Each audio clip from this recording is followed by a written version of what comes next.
This is Elementalist. To obtain it, you have to beat Operation Ice in hard mode. Once you've done that, you're wondering, how would it do compared to other freezing towers? No worries, you are in the right place. Here, we'll compare them by using fallen giants and breakers. Before we get into the video, I want to say thank you so much for listening to my opinion in my last video, because it reached over 2,000 views, and I am going to remake that video too, so, stay tuned.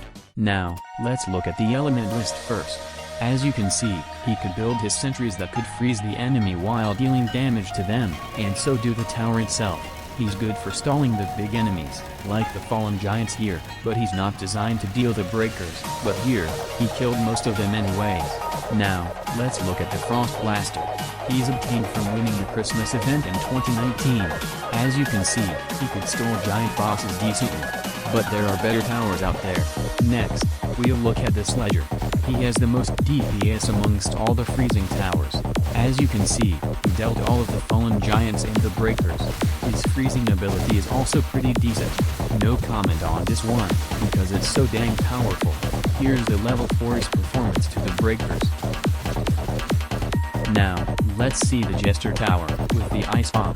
He couldn't freeze the enemies, but he could slow them down up to 60%, which is pretty decent. As for the breakers, it handled them poorly, but it's not designed to handle breakers anyways. Next, we have the Cryomancer. She could stall enemies continuously until she has to reload. She's really cheap, costs only 300 cash to place her down. She could melt defenses too.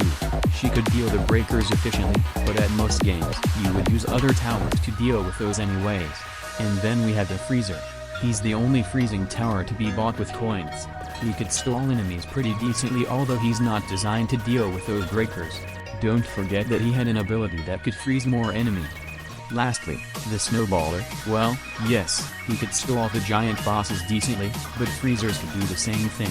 So, never use him. We have gone through them. So, in conclusion, Ledger has the most DPS amongst all freezing towers, with a decent stalling ability. Cryomancer is a better tower to stall enemies continuously with a cheap cost. Freezer is a beginner-friendly stalling tower. Jester is good at slowing enemies, but Cryomancer is better, and I'm not talk about the Snowballer again. Frost Blaster is outclassed by some other freezing towers. And how's the Elementalist? Well, there are better towers, like Ledger and Cryomancer. I'm not a big fan of his freezing ability, although yes, he has the sentries that helps him stalling enemies, but Cryomancer would do better. It's all back to yourself. You can use each of them according to the situation and strategy.